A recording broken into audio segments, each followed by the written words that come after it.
What would you think if I told you that the people we trusted to protect our children were not just complicit, but were actively covering up grooming gangs?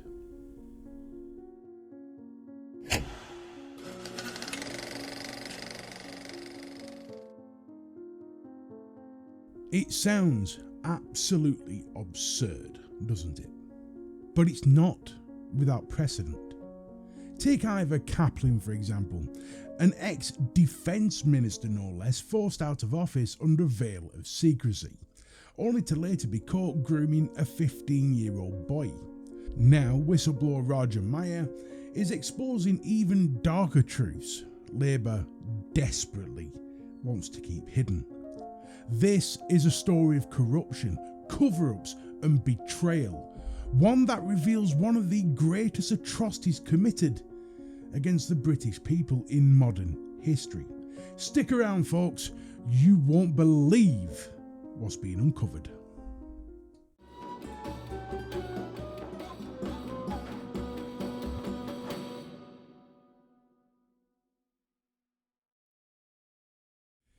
Considering this is one of the most controversial and politically damaging videos I've ever produced, which does have me a little bit concerned, it's vital for me that you understand exactly who Raja Miah is. His detractors call him a kook, call him a conspiracy theorist, which is tactically norm for the left. But the straight fact is, he has serious credentials that make his allegations all the more profound.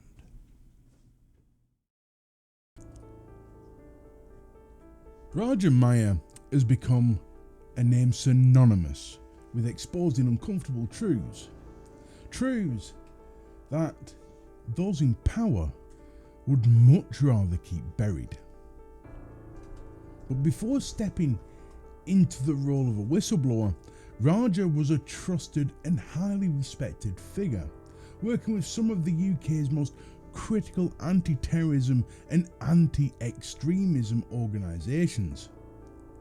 His career was dedicated to safeguarding communities and dismantling the threats that many dared not confront, even to the point that in recognition for his work, he was awarded an MBE. With over 2 decades of hands-on experience, Raja worked closely with government task force, senior officials and law enforcement agencies. His efforts weren't confined to abstract theory. His work had tangible impact on communities, crafting policies aimed at protecting the vulnerable and preventing harm before it could even begin. One of Raja's most notable achievements was spearheading Manchester's counter-terrorism strategy. It was a bold initiative designed to tackle the root causes of radicalisation. His approach went beyond surface-level solutions, focusing on education, community engagement, and identifying vulnerabilities before they could even be exploited. For a time, the strategy was a beacon of hope, a model for what effective counter-terrorism could look like in modern Britain. But success often breeds enemies, and Raja's work was no exception. Political interference soon began to chip away at the foundation he had built. Resources meant for safeguarding were quietly diverted elsewhere. Priorities shifted to align with optics rather than outcomes, and the safety net designed to protect Manchester's most vulnerable began to unravel before his very eyes. I had a 20-year career in counter-extremism, safeguarding communities, sat on government task forces, contracts with the Office of Security and Counter-Terrorism, worked with convicted terrorists, all of that sort of stuff. Locally up in Manchester, I developed what was the counter-terrorism strategy before they ruined it, and then the arena bombing happened because we were too busy trying to get involved in other countries and sending young Libyan lads overseas and aiding them to go overseas and wondering why they came back nutcases. So I had enough. For Raja, this wasn't just a professional setback, it was deeply personal. The devastating Manchester Arena bombing, which claimed the lives of 22 innocent people, was a stark reminder of the real-world consequences of political decisions. This tragedy wasn't just a failure of security, it was a failure of leadership. In an interview with Andrew Gold, which I've linked in the description below and implore you to watch, Raja shared how this horrific event left an indelible mark on him, not only as a safeguarding expert, but as a father and a member of the community he once worked to protect. The disillusionment and frustration that Raja felt was profound. It drove him to step away from the chaos and return to his home in Oldham. He had a clear mission in mind: to care for his ailing mother and focus on his family. He was desperate to leave the political turmoil behind him, to find solace in the familiar. But as life often reminds us, plans rarely unfold as we imagine. For Raja, this was no exception. What awaited him in Oldham was not the peace and simplicity he sought, but a nuclear minefield of corruption, betrayal, and systemic decay, one so vast and so insidious that even he, with all his expertise, could never have anticipated its depth. By the time Raja returned home, the town he once loved was barely recognisable. Streets that had once thrived with community spirit now stood fractured, divided by invisible yet undeniable barriers. The camaraderie born from shared struggles had completely dissolved, leaving in its place an unsettling air of suspicion and silence. It felt as though the town had been gripped by a maniacal force hell-bent on tearing apart its very fabric, piece by piece, soul by soul. I'd fallen apart, and I had a mother who'd been recently diagnosed with cancer, and I wanted to go back and nurse my mother, and she lasted for 5 years. She lasted till November last year, and I wanted to make sure my daughter grew up knowing who her father was, and I was part of her life and she was part of mine. So I went back to a small northern town, having spent 20 years working pretty much, everywhere, and I couldn't believe what I was seeing in terms of, I'm a product of multiculturalism. In terms of my training, I've been trained by the left and having those sort of liberal sort of beliefs, and it's backfired on us. And I look back, and I was looking at this, an increasing level of sectarianism, an extreme level of people who look like me with a similar sort of backgrounds being adversarial at best, hatred at worst towards what should be their own nation. Raja's return to Oldham was supposed to be a turning point in his life, a chance to look after family and reconnect with his community. Suppose you could say it was a turning point, just not the one he'd banked on. It all began with a knock at the door.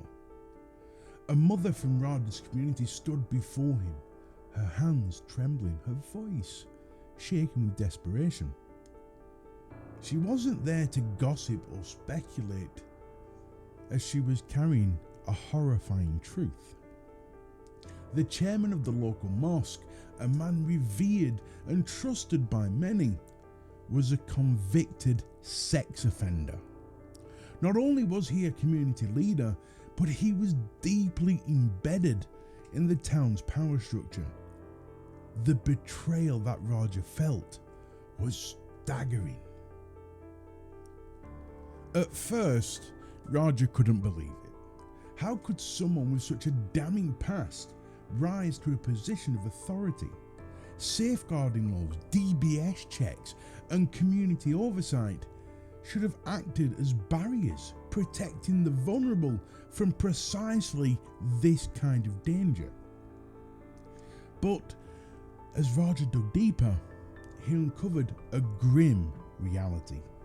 These safeguards hadn't just failed, they had been deliberately bypassed. This wasn't the result of an oversight or clerical error. It was a systematic manipulation. Loopholes were exploited, red flags ignored, and warning signs buried. The very system designed to protect the community had been twisted into tools of concealment, shielding predators rather than exposing them. Raja's instincts kicked in, and he began to investigate. What he uncovered wasn't just a case of negligence, it was something far more sinister. This wasn't just a trusted community leader with a dark past. This man was the kingpin of his community, a power broker with the full backing of the local Labour government. Through the block vote mechanism, he wielded extraordinary influence, effectively dictating how an entire demographic cast their ballot. I was horrified. I was genuinely horrified. Thought, this isn't how it's meant to operate. Went and asked some old friends, what's going on here? Because I grew up in that community. I was raised in that, it's a traditional Bangladeshi community. It was very different when I was raised. It was much more mixed. Would that be Muslim as well? Yeah, Muslim, Bangladeshi Muslim. And I spoke to people, and like, no, Raja, you probably need to stay away from it. These guys are connected. And what transpired was the chairman himself carried a block vote. He was from a part of Bangladesh that controlled a significant amount of votes, and that's why he'd been put in position as the chairman of the mosque. Labour councillors, fully aware of his tainted history, turned a blind eye. Why? Because he kept them in power.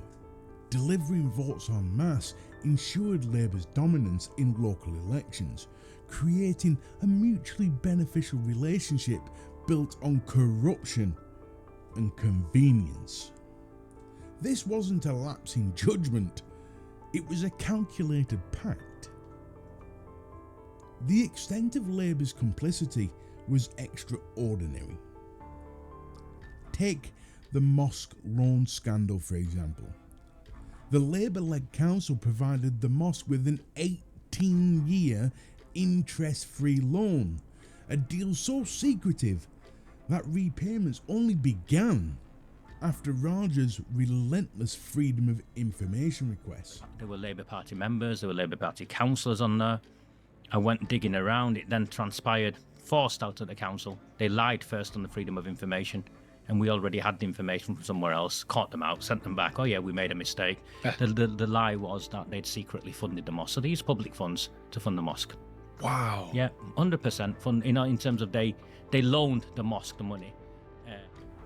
But even this paled in comparison to what Raja uncovered next. Raja's determination led him to evidence of an active grooming gang operating in Oldham, and shockingly, it was deliberately covered up. Emails and testimonials revealed coordinated efforts to suppress investigations.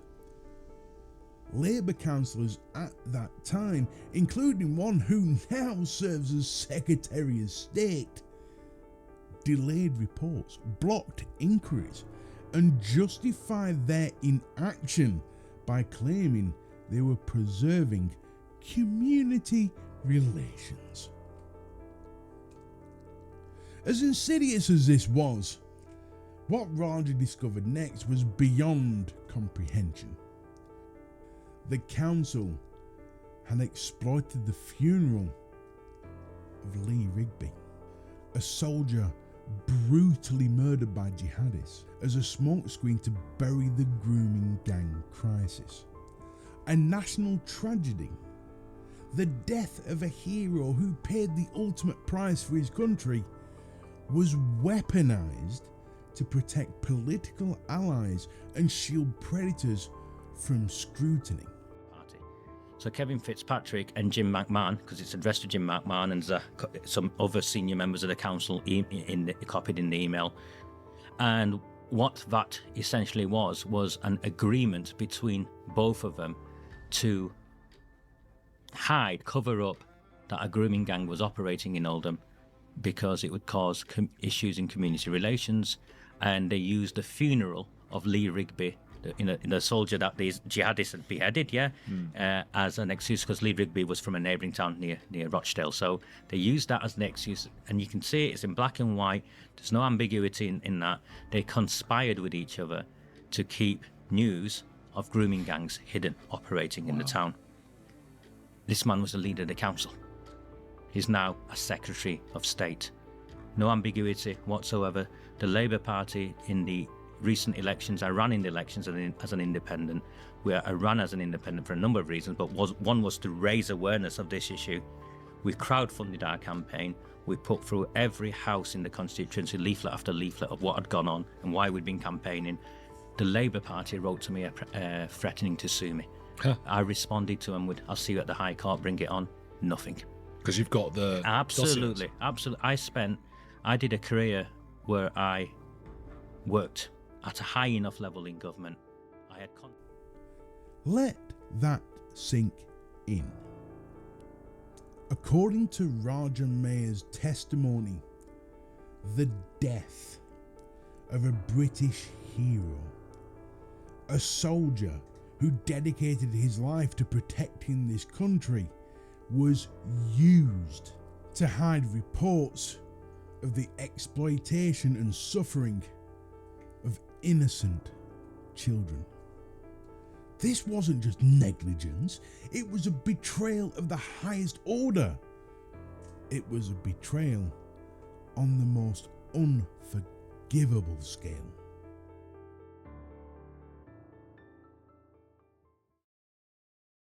Let me ask you a question. Honestly, what do you think happens when you take on a political machine that's designed to defend itself at all costs? What do you think happens when your voice is the one that exposes all the lies, all the deceit, and most importantly, all the corruption within a community? For Raja, the answer to that question is something you wouldn't wish on your worst enemy. Well, maybe there's one or two. Anyway, you wouldn't wish it on anyone. You see, the political machine, just like the one found in Oldham, doesn't take kindly to dissidents. And for Raja, well, that political machine came after him with everything they had.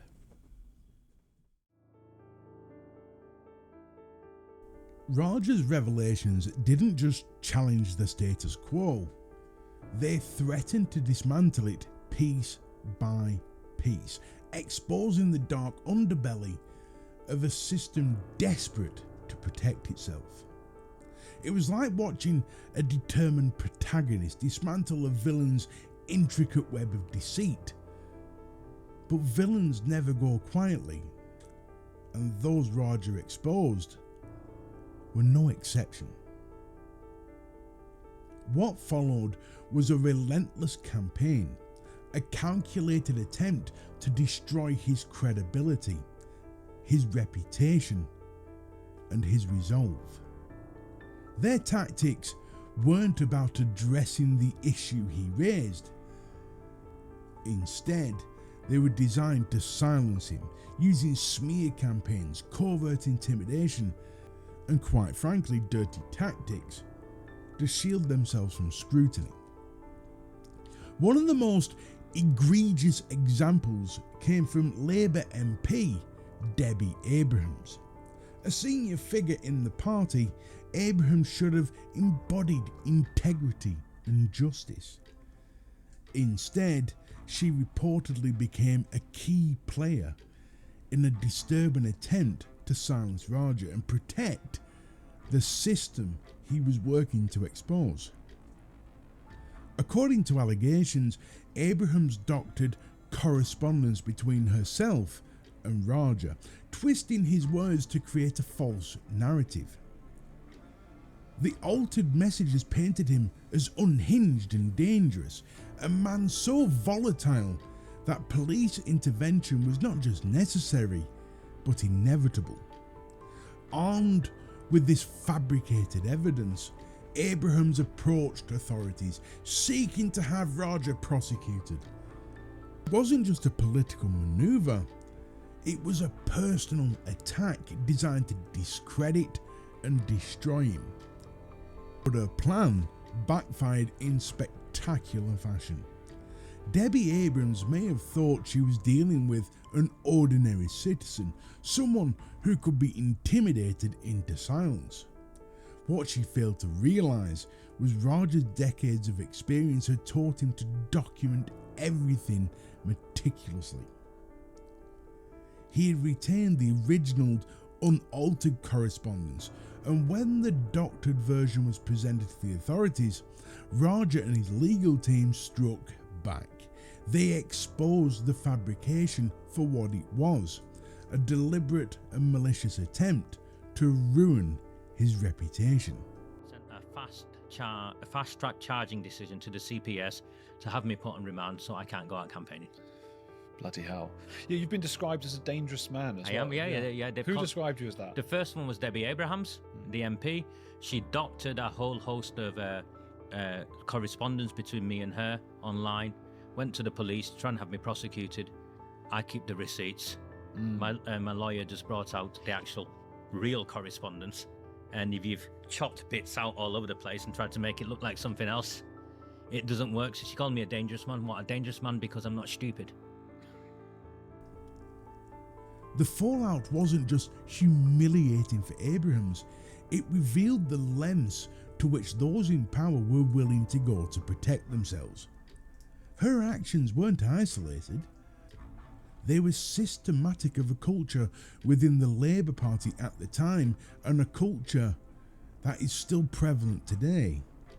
A culture that prioritises itself on self-preservation over accountability. But the attacks didn't stop with Raja himself. The Labour-run council allegedly expanded their campaign of intimidation, targeting those who stood by him. Raja described these incidents in his interview with Andrew Gold, detailing how his supporters became collateral damage in the council's war to protect its power. He then, and this is where it gets sinister, he then started contacting people who were speaking out online who were reputable. You know, like had professional backgrounds, like, hold on, we need answers on this. This email looks real. This looks real. That looks real. You're saying it's bad. We need answers on this. He used, this is the leader of Oldham Council. He won, I think, the leader of Oldham Council. He contacted the employers of people using official Oldham Council letterheaded paper to try and get them sacked. He contacted a man called Mark Wilkinson, who worked with children in sort of some probation sort of scheme, former police officer, tried to get Mark Wilkinson sacked. He contacted a woman called Jane Barker. Jane Barker at the time was on a sponsored PhD program at Manchester University, tried to get her sacked. He contacted my friend, who asked me to go and see Warren Bates. It contacted his employer, the civil service, to try and get him sacked. I think they contacted them 8 times to try and get them sacked. They launched a smear campaign on me, and they tried to shut this down. It wouldn't shut down because I wouldn't stop talking, and I wouldn't stop talking because people wouldn't stop releasing me information. So the next bit of information that came from the Labour Party, was Shabir Daddy Ahmed, the ringleader of the Rochdale Grooming gang, was a member not just employed by the council, He was also a senior member of the Labour Party, and when he was employed by the council, he had access to children. He worked in a role that... These weren't isolated incidents. The coordinated use of council letterheads, formal letters, and behind-the-scenes influence demonstrated a system hell-bent on silencing dissent.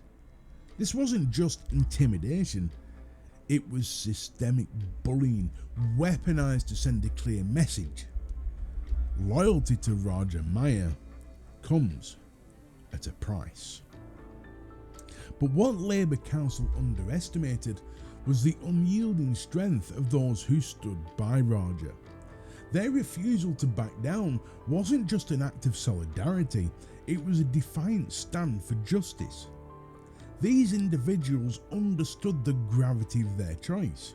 To abandon Raja wasn't just to distance themselves from controversy, it was to turn their backs on the most vulnerable members of their community. Backing down would have meant leaving children to remain at the mercy of a system that had already failed them. The sheer backlash that Raja faced was unprecedented. It was unbelievable. This wasn't about silencing one man. It was about, as I said earlier, protecting the political machine at all costs. And if you think these cover-ups are relics of the past, that those in power today have learned their lessons and embraced change, think again. Keir Starmer's promise of a new era in politics, defined by transparency, honesty and integrity, may sound like the leadership we've been waiting for, but here's the harsh reality. The actions don't match the words. What's unfolding today doesn't just echo the mistakes of the past, it amplifies them. The promises of reform, of doing better, are nothing more than a facade. And the deeper you look, the clearer it becomes. Labour's reign so far hasn't been a new chapter. It's been the same old story, just with better PR. Let me draw your attention to a glaring contradiction in leadership. A contradiction that demands scrutiny, not blind faith.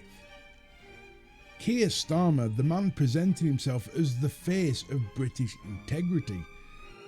But now our country has voted decisively for change, for national renewal and a return of politics to public service.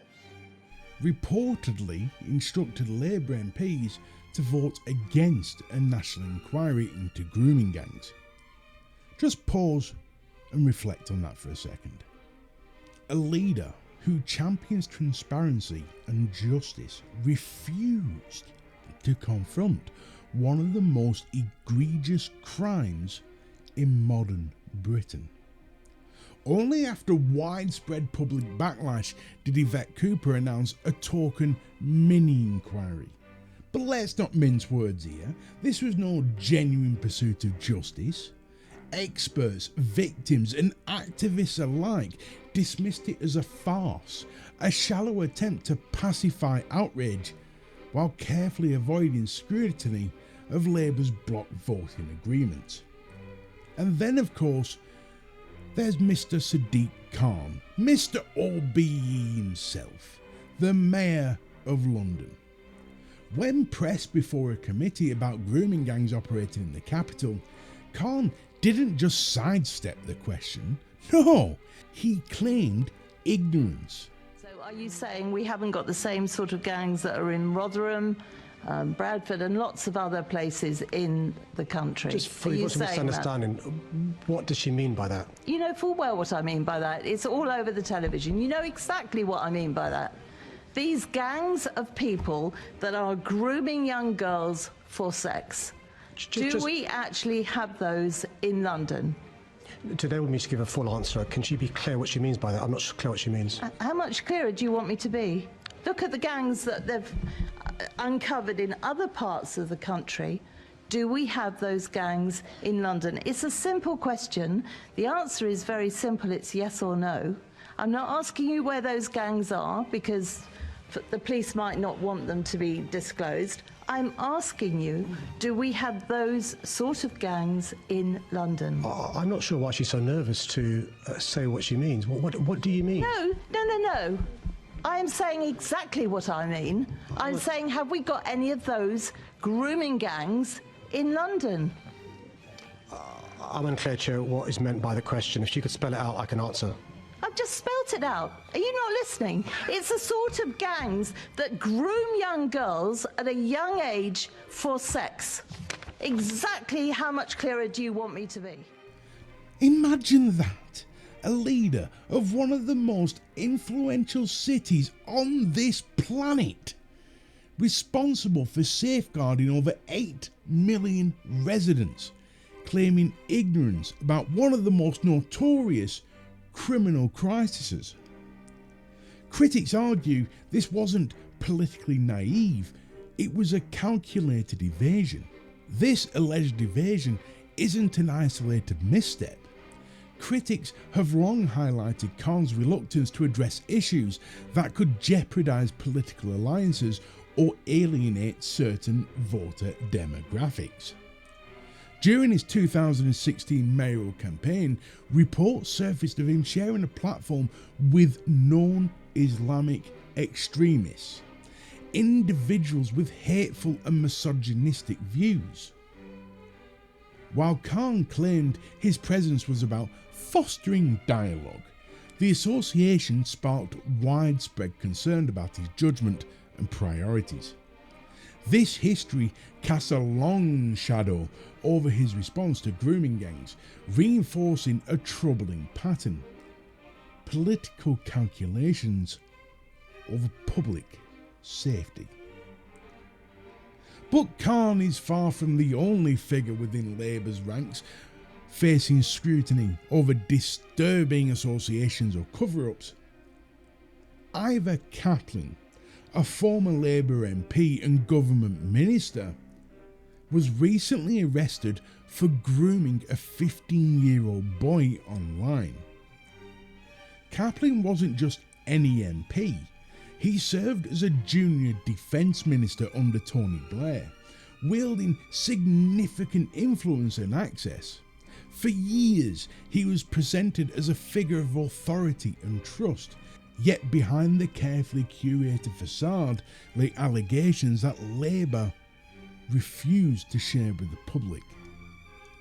And the timing of Kaplan's arrest is especially damning. Just 1 week prior, he appeared on GB News, levelling accusations at Elon Musk and defending the position that this country doesn't need a national inquiry into grooming gangs. Just think about that for a second.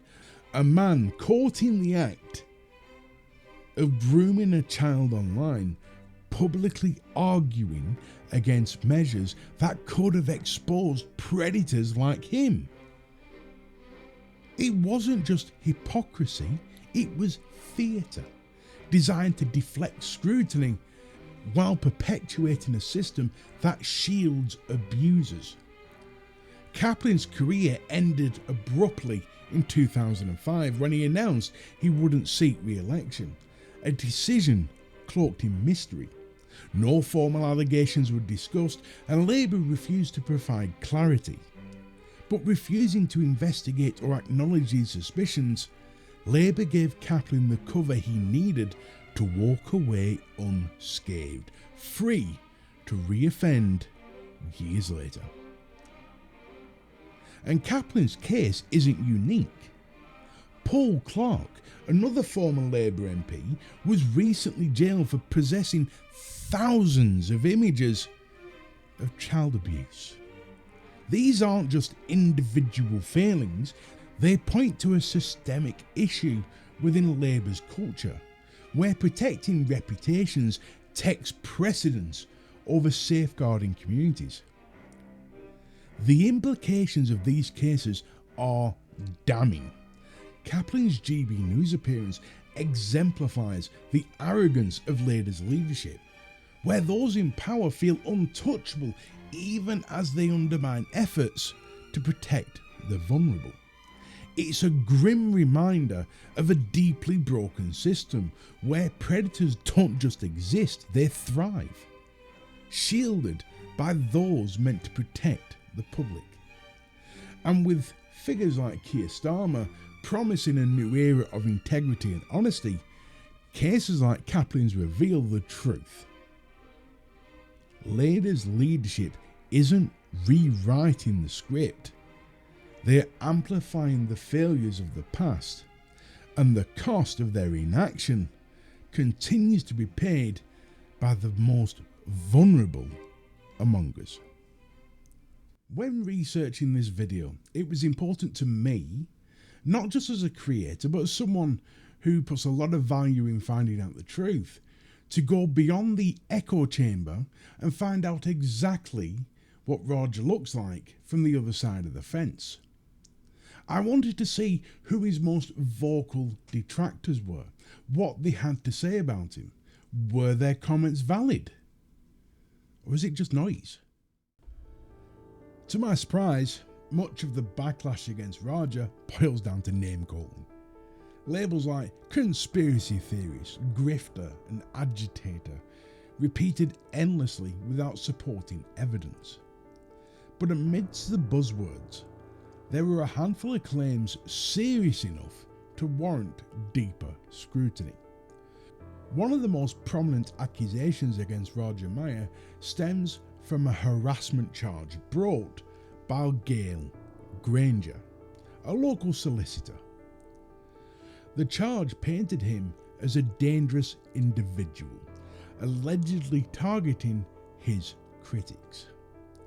On the surface, this accusation seems damning, but when you examine the context, a much different story begins to unfold. At the time, Raja had been raising serious questions about Granger's involvement in council matters, highlighting what he saw as a problematic relationship between her and local Labour figures.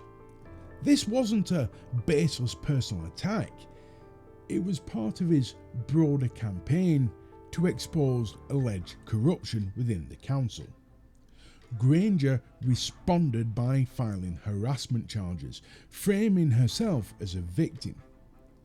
When the case went to trial, the courts found no evidence to support Granger's claims, and Raja was acquitted. This raises a critical question. If there was no legal basis to convict him, why does this case continue to surface as a means to discredit him? Despite the acquittal, the narrative persisted, amplified by individuals with their own agendas. A key figure perpetuating this narrative is Neil Wilby, a self-proclaimed investigative journalist who covered the trial extensively. Wilby's articles weren't impartial reporting, they were full-scale character assassinations. His language was lauded, his tone venomous, portraying Raja as a fraud and a grifter. The intent was clear, to convince his readers that Raja wasn't just guilty of harassment, but that his credibility was fundamentally flawed. But why would an independent journalist focus so intensely on someone who had been acquitted? A deeper look reveals a strong personal connection between Neil Wilby and Gail Granger. The two have been close associates for years, a fact Wilby has never openly disclosed in his writings about the case. This casts a long shadow over Wilby's objectivity. He wasn't reporting the story, he was protecting a friend. While personal loyalty is understandable, it undermines the credibility of any journalist who lets that loyalty override impartiality. If Wilby's reporting on this trial is so clearly biased, what does that say about the rest of his work? When you consider the lack of transparency, the absence of evidence in his arguments, and the emotionally charged language in his writing, it becomes evident that Wilby's credibility as an impartial journalist is seriously compromised. Another significant detractor is the Oldham Times, whose coverage of Raja follows a similar pattern to Wilby's, branding him a conspiracy theorist while failing to engage with the evidence he presents. But what sets the Oldham Times apart is its track record of publishing articles that contain serious factual inaccuracies about Raja. In 2022, Raja filed a formal complaint with the Independent Press Standards Organisation. This was over an article published by the Oldham Times. The article falsely claimed that Raja had threatened female counsellors with physical violence, a claim that was both unverified and deeply damaging to his reputation. The IPSO upheld Raja's complaint, ruling that the Oldham Times had breached its editorial code by publishing unverified allegations. As a result, the Oldham Times was forced to issue a correction. This was not an isolated incident though. During Arooj Shah's tenure as council leader, the Oldham Times reportedly published content that closely mirrored the Labour-led council's messaging. While no direct evidence of collusion exists, the alignment between the council's narrative and the Oldham Times reporting raises serious questions about the paper's editorial independence. Given the IPSO's ruling and the Oldham Times' apparent connection to the Labour Council, it's difficult to take anything they say about Raja seriously. The tactics that have been deployed against Raja are not without precedent. History is rife with examples of whistleblowers, journalists and activists being smeared to protect those in power. Consider the Hillsborough disaster, where grieving families were labelled hooligans, or Edward Snowden, who was vilified for exposing mass surveillance. The playbook is the same: smear the messenger, distract from the message, and hope the truth gets lost in all the noise. Raja's detractors follow this playbook to the letter.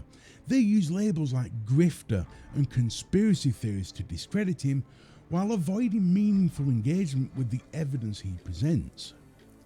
The real question isn't why people like Neil Welby or the Oldham Times attack Raja, it's why they never refute the substance of his claims. They call him a liar, but never disprove his evidence.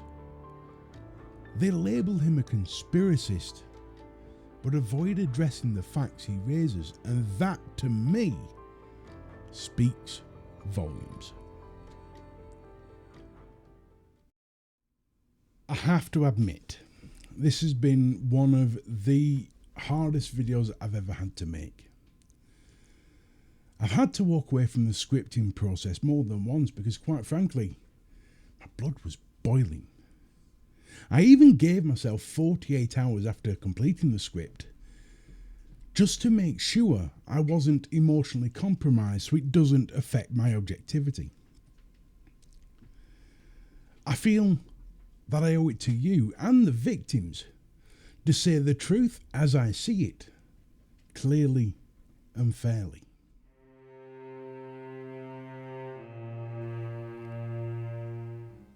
I understand the allure of power, and yes, power does corrupt, absolutely.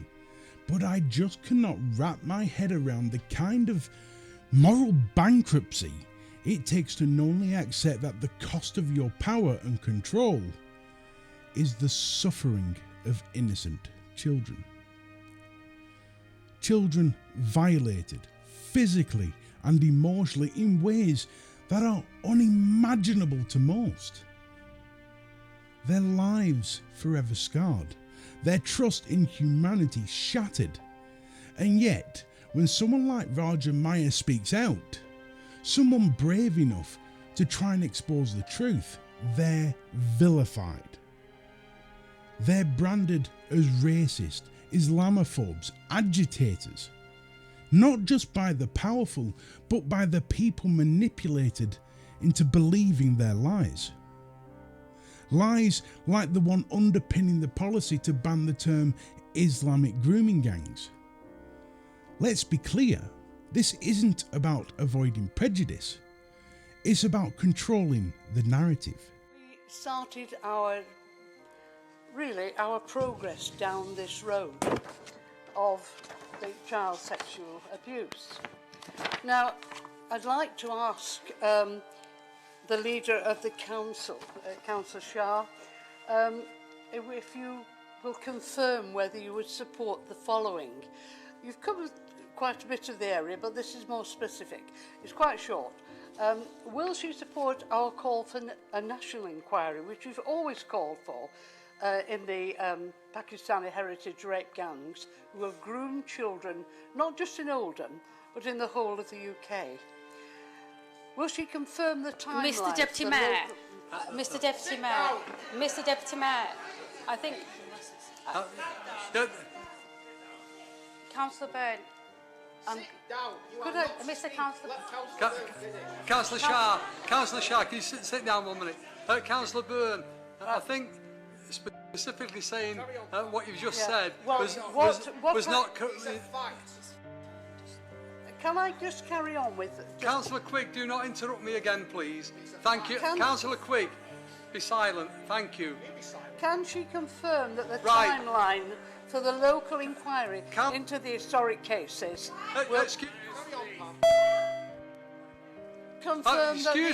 Excuse me. I will not accept that comment about the Pakistani gangs. I don't think that's appropriate.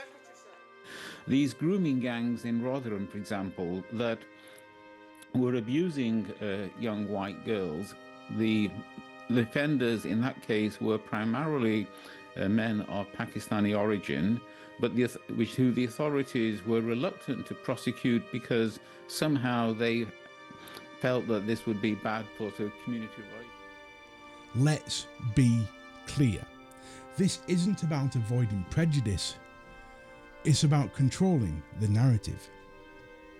If a grooming gang were made up predominantly of Irish paedophiles, we'd naturally call them Irish grooming gangs.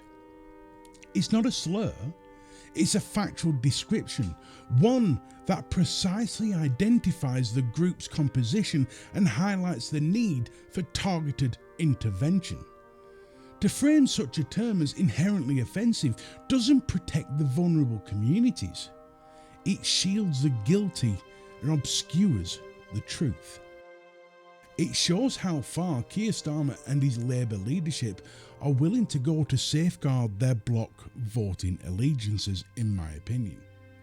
This is political expediency at its worst, prioritising optics over honesty and leaving communities defenceless against the very threats they face. And that's why I've chosen to highlight Raja Miah's story. Because his courage, his relentless pursuit of the truth, and his refusal to back down in the face of unimaginable pressure are nothing short of admirable. To you, Raja, if by some miracle you're watching this, thank you. Your fight isn't just your own. It's a fight for every silenced voice, every betrayed trust, and every innocent life let down by those in power. And to you watching this right now, I need to ask, how long are we going to keep turning a blind eye to these injustices? How much longer will we tolerate a system that prioritises its own survival over the safety of our children? Because here's the hard truth. If we don't demand accountability, if we don't speak up, then we are complicit in allowing this betrayal to continue. Raja's actions remind me, and hopefully all of us, that there is still hope. Hope for justice, hope for change. But change doesn't come from silence. It comes from people like Raja who refuse to look the other way. And it comes from all of us deciding that enough is enough. This is the part of the video where I'd normally make a heartfelt plea for you to like and subscribe, and then finish with my new ending track that, that promotes the channel. But I can't bring myself to do that. It's unfair. It doesn't feel right. What I can do, however, is make a plea for you to go into the description and click on the link to the interview that Raja Miah had with Andrew Gold. Listen to his story. Listen to him tell it in his own words. And then you decide where your loyalties lie. Thank you for watching. When the politicians in this country, the MPs, vote in Parliament to block a public inquiry into the cover-up of the gang rape of hundreds of thousands of children. This has got nothing to do with any other issue than that. Our leaders have failed us, and the reason why our leaders have failed us is because they are dependent on a cartel-controlled block vote delivered to them by predominantly Pakistani gangsters, and that is what is fundamentally wrong with this democracy. Our democracy is corrupt. They all know our democracy has been corrupted. They are all reliant on that block vote, from Yvette Cooper to Jess Phillips, every one of them, Jim McMahon in this town, Debbie Abrams in this town. They are all dependent on that block vote. And this will end. This is all but over. They've lost. They've already lost. We spent 6 years on this, and they've tried to silence us. What are they? Those police officers. Dawn raided my house repeatedly for no other reason that they were politically instructed to come and arrest me. And why? Because I refused to look the other way to the gang rape of children. I stand here as a brown-faced Muslim man. It does not matter what your background is. In fact, if anything, people like me have a greater responsibility, because it is people from my background who committed these crimes. It is outrageous that we see the